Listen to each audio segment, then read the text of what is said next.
ಓಕೆನಾ? ಸರ್, ಈಗ ನಾಯಿಗಳಿಗೆ ವಿಧಾನಸೌಧದ ಆವರಣದಲ್ಲಿ ಶೆಲ್ಟರ್ ಮಾಡಬೇಕು ಅಂತ ಹೊರಟಿದ್ದಾರೆ ಸರ್. BBMP ಕೂಡ ಅದ್ರ ಬಗ್ಗೆ ತಲೆ ಕೆಡಿಸ್ಕೊಂಡಿದೆ, ಮಾಡಬೇಕು ಅಂತ. ಅದ್ರ ಬಗ್ಗೆ ನಿಮ್ಮ ಯಾವ ಥರದ್ದು ಕಂಟೆಂಪ್ಟ್ ಆಗುತ್ತೆ ಅಂತ ನೋಡಿ. ನಮಗೆ ಇದು ಸುದ್ದಿ ಬಂದಿದೆ, ನಾನು ಟ್ವೀಟು ಮಾಡಿದ್ದೀನಿ ಲೋಕಸಭಾ ಸ್ಪೀಕರ್ಗೆ, ನಮ್ಮ ವಿಧಾನಸಭಾ ಸ್ಪೀಕರ್ಗೆ UT ಖಾದರ್ ಅವರಿಗೆ. ಓಕೆ, ಟ್ವೀಟ್ ಮಾಡಿದ್ದೀವಿ. ಏನಂದರೆ ಮತ್ತೆ ಚೀಫ್ ಸೆಕ್ರೆಟರಿ ಕಚೇರಿಗೆ ಹೋಗಿ ಅಲ್ಲಿ ಅವ್ರ ಕಚೇರಿಗೂ PS ಅವ್ರಿಗೂ ತಿಳಿಸಿದ್ದೀವಿ. ಏನಂದರೆ ನೋಡಿ, 2 ಮಹತ್ವವಾದ ಸುಪ್ರೀಂ ಕೋರ್ಟ್ ಆರ್ಡರ್ಸ್ ಇದೆ. ಒಂದು ಬಂದು 2015ರಲ್ಲಿ, ಓಕೆ, 18/11/2015 ಸುಪ್ರೀಂ ಕೋರ್ಟ್ ಎಲ್ಲ ಚೀಫ್ ಸೆಕ್ರೆಟರೀಸ್ಗೂ ಆದೇಶ ಮಾಡುತ್ತೆ. ಏನಂದರೆ ನಾವು ಕೊಡುವಂಥ ತೀರ್ಪನ್ನು ನೀವು ಕಡ್ಡಾಯವಾಗಿ ಪಾಲನೆ ಮಾಡಬೇಕಂದ್ರೆ letter and spirit you have to follow ಅಂತೇಳಿ. ಇದ್ರ ಜೊತೆಯಲ್ಲಿ 2017ರಲ್ಲಿ ಕೇರಳ ಏನು ಮಾಡ್ತು, ಇದು ನಾವು ನಮ್ಮ ರಾಜ್ಯದಲ್ಲಿ ಇದು ಶೆಲ್ಟರ್ಗಳು ಮಾಡ್ತೀವಿ ನಾಯಿಗಳಿಗೆ, ಎಲ್ಲ ಪಂಚಾಯತ್ ಇರಬರ ಬೀದಿ ನಾಯಿಗಳನ್ನ ತಗೊಂಡು ಕೂಡಾಕ್ಬಿಡ್ತೀವಿ ಅಂತೇಳಿ ಇದಾಯಿತು. ಅವಾಗೇನಾಯಿತು, ಸುಪ್ರೀಂ ಕೋರ್ಟಲ್ಲಿ 10/7/2017ರಲ್ಲಿ ಇದನ್ನ ಬಂದು additional solicitor general union of India, ನಮ್ಮ ಭಾರತ ಸರ್ಕಾರದ ವಕೀಲರೇ ಇದನ್ನು ಅಪೋಸ್ ಮಾಡಿದ್ರು. ಅಂದರೆ ಭಾರತದ ಕಾನೂನು ಅಡಿಯಲ್ಲಿ ಬೀದಿ ನಾಯಿಗಳಿಗೆ ಶೆಲ್ಟರ್ ಆಗಲಿ, ಝೂ ಆಗಲಿ, ಅಂದರೆ ಕೂಡಾಕೋದೆಲ್ಲ ಮಾಡಲಿಕ್ಕೆ ಅವಕಾಶ ಇಲ್ಲ ಅಂತೇಳಿ ಅಪೋಸ್ ಮಾಡಿದ್ರು.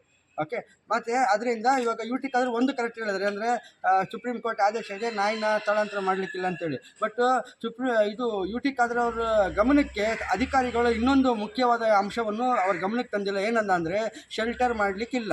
ಯಾಕಂದರೆ ಆಲ್ರೆಡಿ ಈ ಥರ ಒಂದು ಪ್ರಪೋಸಲ್ ಸುಪ್ರೀಂ ಕೋರ್ಟ್ ಗಮನಕ್ಕೆ ತಂದಾಗ ಅಲ್ಲೇ ಅದನ್ನ ಅಪೋಸ್ ಮಾಡಿ ರಿಜೆಕ್ಟ್ ಆಗಿದೆ ಅದು. ಓಕೆ, ಬೀದಿ ನಾಯಿಗಳಿಗೆ ಶೆಲ್ಟರ್ ಮಾಡಲಿಕ್ಕಿಲ್ಲ. ಅಂದರೆ ನಾಯಿಗಳನ್ನ ಬೇರೆ ಆಪ್ರೇಷನ್ ಮಾಡ್ಬೋದು, ಆಪ್ರೇಷನ್ ಮಾಡಿ ಅಲ್ಲಿ ಬಿಟ್ಟು ಅದಕ್ಕೆ ಊಟ ಹಾಕ್ಬೋದು, ಎಲ್ಲ ಮಾಡ್ಬೋದು. ಬಟ್ ಅದನ್ನ ಬಂದು ಒಂಥರ ಗೂಡ್ ಥರ ಕಟ್ಬಿಟ್ಟು, ಇಲ್ಲ ಒಂಥರ ಎನ್ಕ್ಲೋಜರ್ ಥರ ಮಾಡಿಬಿಟ್ಟು ಇದು ಮಾಡೋಂಗಿಲ್ಲ. ಇದೇ ಥರನೇ ಎನ್ಕ್ಲೋಜರ್ IIT ಮಡ್ರಾಸ್ ಅವರು ಮಾಡಿದರು, ಎನ್ಕ್ಲೋಜರ್ ಅಂತೇಳಿ.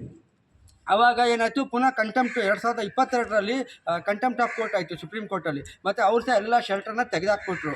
ಇವಾಗ ನಮ್ಮ ಕರ್ನಾಟಕ ಸರ್ಕಾರ ಸಹ ಏನಾದರೂ ಸುಪ್ರೀಂ ಕೋರ್ಟ್ ವಿರುದ್ಧವಾಗಿ ಹೋದ ಅಂದರೆ ಕರ್ನಾಟಕ ಸರ್ಕಾರ ಕಂಟೆಂಪ್ಟ್ ಆಫ್ ಕೋರ್ಟ್ ಆಗುತ್ತೆ. ಮತ್ತು ನಮ್ಮ ಚೀಫ್ ಸೆಕ್ರೆಟರಿ ಅವರು ಸುಪ್ರೀಂ ಕೋರ್ಟ್ಗೆ ಉತ್ತರ ಕೊಡಬೇಕಾಗುತ್ತೆ. ಓಕೆ, ಈ ಥರ ಸುಪ್ರೀಂ ಕೋರ್ಟಿಂದ ಆದೇಶ ಬಂದ ಮೇಲೆ ಹೆಂಗೆ ಇದು ಮಾಡ್ತಾಯಿದ್ದೀರಿ ಅಂದ್ಬಿಟ್ಟು. ಮತ್ತು ಇನ್ನೊಂದು ಹೇಳ್ತೀನಿ ನೋಡಿ, BBMPಗೆ ಯಾವುದೇ ಅಧಿಕಾರ ಆಗಲಿ ಹಕ್ಕಾಗಲಿ ಯಾವುದೂ ಇಲ್ಲ ABC ರೂಲ್ಸ್ 2023ರಲ್ಲಿ. ಅವರು ಒಂದು ಲೋಕಲ್ ಅಥಾರಿಟಿಯಾಗಿ ಅವ್ರಿಗೆ ABC ರೂಲ್ಸ್ 2023 ಗೆಜೆಟ್ ಅಡಿಯಲ್ಲಿ ಏನು ಇದು ಕೊಟ್ಟಿದ್ದೇನೆ ಅಂದರೆ ಬರೀ ABC ಅನಿಮಲ್ ಬರ್ತ್ ಕಂಟ್ರೋಲ್ ಮಾಡಬೇಕು, ಇಮ್ಯುನೈಸೇಷನ್, ಅದಕ್ಕೆ ವ್ಯಾಕ್ಸಿನೇಷನ್ ಕೊಡಬೇಕು, ಮತ್ತು ಡಿವರ್ಮಿಂಗ್, ಅದು ಬಿಟ್ಟರೆ ಬೇರೆ ಯಾವುದೂ ಇಲ್ಲ. ಓಕೆ, ಈ ಥರ ಶೆಲ್ಟ್ರ್ ಮಾಡೋದಾಗಲಿ ಸರ್ಕಾರ ಆಗಲಿ BBMPಗೂ ಬರೆಯೋಂಗಿಲ್ಲ. ಇನ್ ಕೇಸ್ BBMP ಏನಾದ್ರು ಮಾಡ್ದೆ ಅಂದರೆ BBMP ಅಧಿಕಾರಿಗಳು ಸಹ ಕಂಟೆಂಪ್ಟ್ ಆಫ್ ಕೋರ್ಟ್ ಆಗ್ತಾರೆ. ಅವ್ರ ಮೇಲೆ all India civil service conduct rules IAS ಅಧಿಕಾರಿಗಳ ಮೇಲೆ ಸಹ ಕಾನೂನು ಕ್ರಮ ತಗೊಳ್ಬೇಕಾಗುತ್ತೆ. ಯಾಕಂದರೆ ABC ರೂಲ್ಸ್ 2023 ಮತ್ತು ಸುಪ್ರೀಂ ಕೋರ್ಟ್ ಆರ್ಡರ್ಸು, ಓಕೆ, ಆ ಸಿವಿಲ್ ಸರ್ವಿಸ್ ಕಂಡಕ್ಟ್ ರೂಲ್ಸು ಅಡಿಯಲ್ಲಿ ಎಲ್ಲ ರೂಲ್ಸ್ ಫಾಲೋ ಮಾಡಬೇಕಂತ ಹೇಳಿದೆ. ಆ ರೂಲ್ಸ್ ಫಾಲೋ ಮಾಡಿಲ್ಲ ಅಂದರೆ ಕಂಡಕ್ಟ್ ರೂಲ್ಸ್ ಅಡಿಯಲ್ಲಿ ಅವ್ರಿಗೆ ಕಾನೂನು ಕ್ರಮ ತಗೋಬೋದು, ಅವರು ನೌಕರಿ ಕಳ್ಕೋಬೇಕಾಗುತ್ತೆ. ಆ ಉದ್ದೇಶಕ್ಕೆ ನಾವು ಆ ಪ್ರಾಣಿ ಪ್ರಿಯರು ನಾವು ಹೋಗ್ತೀವಿ. ಯಾಕಂದರೆ ಸರ್ಕಾರಿ ಅಧಿಕಾರಿಗಳು IAS ಅಧಿಕಾರಿಗಳಿರೋದು ರೂಲ್ನ ಫಾಲೋ ಮಾಡೋಕ್ಕೆ, ರೂಲ್ ಗೆಜೆಟಲ್ಲೇ ಅದನ್ನ ಇದು ಮಾಡೋಕ್ಕೆ, ಅದನ್ನ ಉಲ್ಟಾ ಪುಲ್ಟಾ ಮಾಡೋಂಗಿಲ್ಲ. ಇವಾಗೇ ನೋಡಿ BBMPಯಲ್ಲಿ ಕೌನ್ಸಿಲರ್ಗಳು ಯಾರೂ ಇಲ್ಲ. ಇವರು ಸಿಕ್ಕಾಪಟ್ಟೆ ಇವ್ರಿಗೆ ಇಷ್ಟ ಬಂದಂಗೆ ಮಾಡ್ತಾ ಇದ್ದಾರೆ. ಇದಂತೂ ನಾವು ಮಾಡೋಕ್ಕೆ ಬಿಡಲ್ಲ. ಏನಾದ್ರು ಅಧಿಕಾರಿಗಳಿದೆ ಅಂದರೆ BBMPಯಲ್ಲಿ ಇರುವಂಥ ಸ್ಪೆಷಲ್ ಕಮಿಷನರು ಮತ್ತು ಅಡಿಷ್ನಲ್ ಚೀಫ್ ಸೆಕ್ರೆಟರಿ UDD ಎಲ್ಲರೂ ಕಂಟೆಂಪ್ಟ್ ಆಗ್ತಾರೆ. ನಿಮ್ಮ ವಿರುದ್ಧ ನಾವು ಸಿವಿಲ್ ಸರ್ವಿಸ್ ಕಂಡಕ್ಟ್ ರೂಲ್ಸಲ್ಲಿ ಡೆರಿಲಿಕ್ಷನ್ ಆಫ್ ಡ್ಯೂಟಿ ಕ್ರಮ ತಗೊಳ್ಬೇಕಾಗುತ್ತೆ. ದಯವಿಟ್ಟು ನೀವು ಇದನ್ನ ಮರೆತು ಬಿಡಿ, ಶೆಲ್ಟರ್ ಮಾಡೋಣ. ರೂಲಲ್ಲಿ ಏನಿದೆ ಅದು ಮಾಡಿ. ಅದು ಬಿಟ್ಟು ನಾವು ಏಕಾಏಕಿ ಏನೇ ಮಾಡ್ತೀವಿ ಅಂದರೂ ಹಾಗಲ್ಲ.